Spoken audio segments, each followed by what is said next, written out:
Yes, അത് ശരി. ഓ, okay.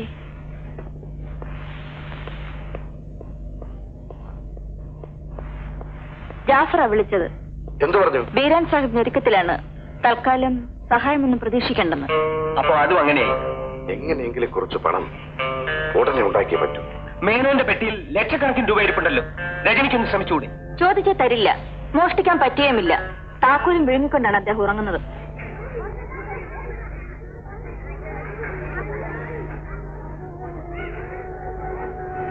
ഇങ്ങനെ ഒരാളുണ്ടോ? അതെന്താ ചേച്ചി അങ്ങനെ ചോദിച്ചത്? അദ്ദേഹം ജയിലിലാണെന്ന് ചന്ദ്രൻ അറിയാമല്ലോ. ഒരാപത്ത് വന്നപ്പോൾ ഒന്ന് സഹായിക്കാൻ നിങ്ങൾ ആരും വന്നില്ല. ഞാൻ ജീവിച്ചിരിപ്പുണ്ടോന്ന് പോലും ഇതുവരെ ഒന്നും അന്വേഷിച്ചില്ലല്ലോ. ക്ഷമിക്കണം ചേച്ചി, ഞാനൊരു അപകടത്തിൽപ്പെട്ട് ആശുപത്രിയിലായിരുന്നു. ഇല്ലെങ്കിൽ ഇതൊന്നും സംഭവിക്കില്ലായിരുന്നു. അയ്യോ, അത് ഞാൻ അറിഞ്ഞില്ല. ഏതായാലും കഴിഞ്ഞു. ഒരു സന്തോഷ വാർത്ത ചേച്ചി അറിയിക്കാനാണ് ഞാൻ വന്നത്. എന്താണ്? രാജേട്ടൻ നാളെ ജയിലിൽ നിന്ന് ഇറങ്ങും. ഞാൻ അദ്ദേഹത്തെ കൂട്ടിക്കൊണ്ട് വീട്ടിൽ വരും. വെല്ലടിച്ചു, ഞാൻ വരട്ടെ. ശരി, നമുക്ക് നാളെ കാണാം.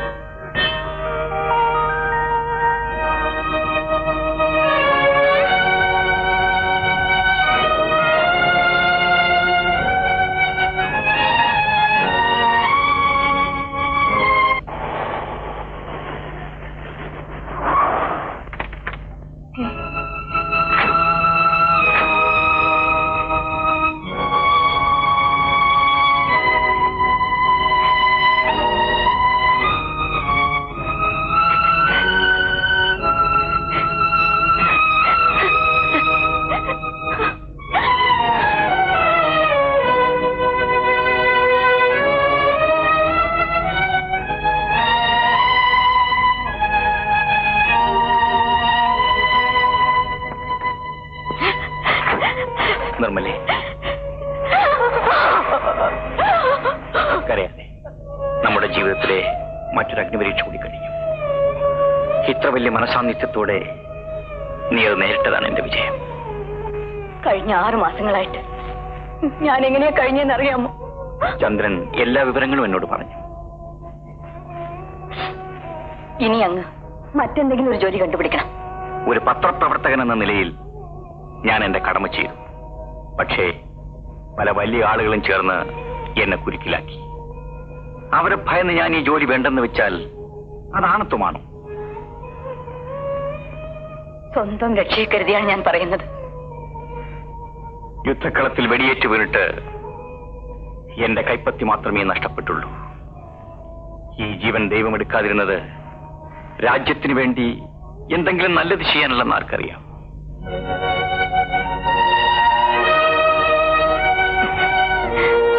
ഈ ചിരിയാണ് എന്റെ ഏറ്റവും വലിയ സ്വത്ത്. ഇത് മായാതിരുന്നാൽ ഞാൻ ഒരിക്കലും തോക്കൂല.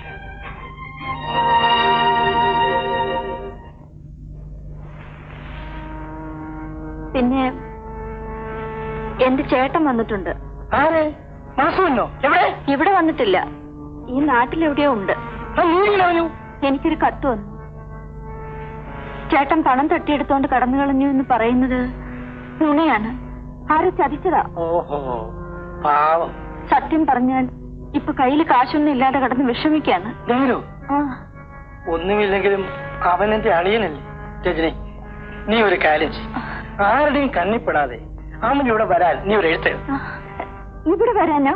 അതെന്നെ. അവനെ പിടിച്ച് പോലീസിൽ ഏൽപ്പിച്ചാൽ 50,000 രൂപ കിട്ടും.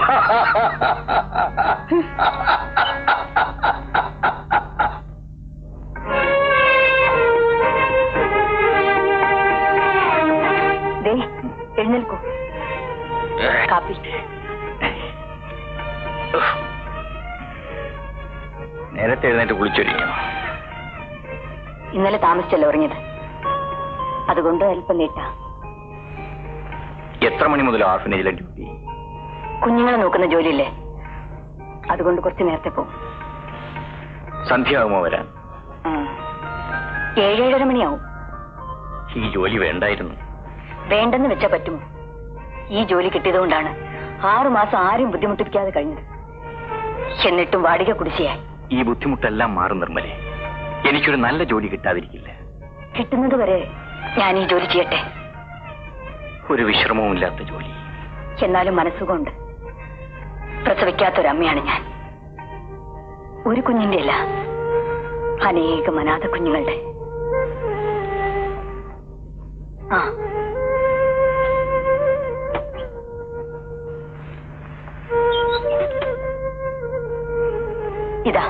ഇതെന്താ? ഒരു പുതിയ ടേപ്പ് റെക്കോർഡറും ക്യാമറയും. ഇൻഷുറൻസിൽ നിന്ന് ലോൺ കിട്ടി, ആ പണം കൊണ്ട് വാങ്ങിയതാ. ഞാനിനി ഈ ജോലിക്ക് പോകണ്ടെന്നല്ലേ പറഞ്ഞത്? ഞാൻ പറഞ്ഞാലും പോകുമെന്ന് എനിക്കറിയാമല്ലോ.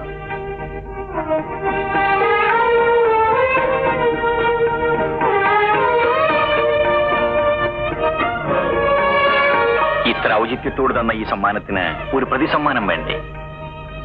നോ, അത് വിശദമായിട്ട് വൈകിട്ട് തന്നാൽ മതി. എഴുന്നേറ്റ് കുളിച്ചാട്ടെ. കാപ്പിയും പലഹാരവും മേശപ്പുറത്ത് മൂടി വെച്ചിട്ടുണ്ട്. കഴിച്ചിട്ട് പോകാവൂ. വരട്ടെ.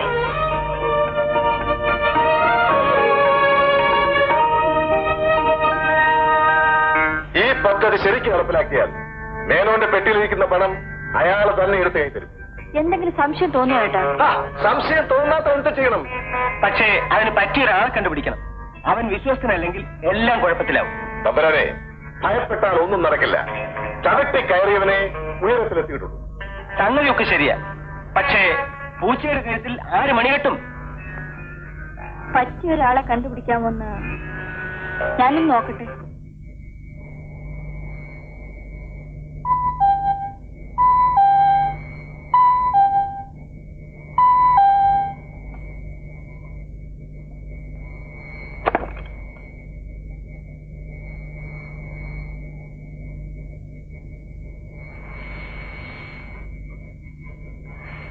ചോറ് വിളമ്പി വെച്ച് കാത്തിരുന്ന് ഞാനൊന്ന് മയങ്ങിപ്പോയി. എനിക്കൊന്നും വേണമെന്നില്ല. ശകലം വല്ലതും കഴിച്ചിട്ട് കിടക്കാം. നീ വല്ലതും കഴിച്ചു? വന്നിട്ട് കഴിക്കാമെന്ന് കരുതി. 6 മാസം ഒറ്റയ്ക്ക് ആഹാരം കഴിച്ചു. ഇനി വയ്യ. 6 മാസം 6 വർഷം പോലെയാണ് ഞാൻ ജയിലിൽ കഴിച്ചത്. വേർപാടിന്റെ വേദന എന്താണെന്ന് അന്നാണ് ഞാൻ അറിഞ്ഞത്. എന്താ എത്ര താമസിച്ചത്? ഉദ്യോഗം തിരക്കി പല സ്ഥലത്തും പോയി. എന്നിട്ടെന്തായി? ഞാൻ ജയിലിൽ പോയി വന്നതുകൊണ്ട് ചിലർക്കൊക്കെ ഒരതൃപ്തി. സാരമില്ല, 1000 വാതിലുകളിലെ മുട്ടാൻ ഏതെങ്കിലും ഒന്ന് തുറക്കും. നീ ധൈര്യമായിരിക്കും. ഏതായാലും പോയി കൈ കഴുകിയിട്ട് വരൂ. വല്ലതും കഴിക്കാം.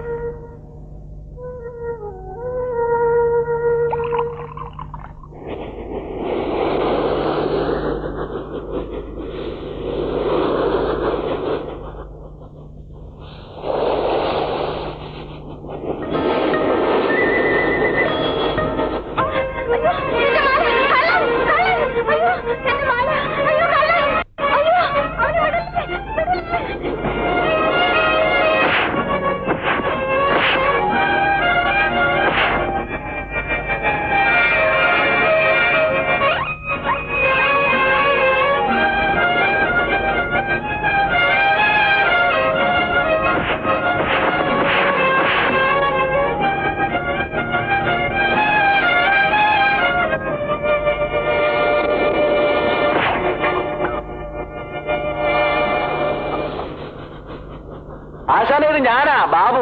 പണ്ട് ആശാനോട് ജയിലുണ്ടായിരുന്നല്ലേ?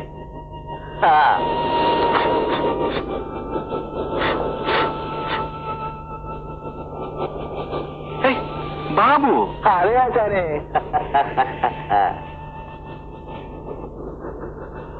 ഇതാ. താങ്ക്സ്. ഇതാ. എന്തിനാ ഇത്? എന്തൊരു സമ്മാനം. നഷ്ടപ്പെട്ട മാല തിരിച്ചു കിട്ടിയതുകൊണ്ട് നിങ്ങൾക്ക് സന്തോഷമായില്ലേ? അത് തന്നെയാ എനിക്കുള്ള സമ്മാനം. ചെയ്ത ഉപകാരത്തിന് ഒരു നന്ദിയായിട്ടെങ്കിലും. കൂലിക്ക് വേണ്ടിയല്ല ഞാനിത് ചെയ്തത്. എന്റെ ആശാന അങ്ങനെയൊന്നും വിലക്ക് മേടിക്കാൻ പറ്റില്ല പെങ്ങളെ. പെങ്ങള് വേഗം വീട് പറ്റാൻ നോക്കും. ഈ ഉപകാരം ഞാൻ ഒരിക്കലും മറക്കില്ല. വരട്ടെ.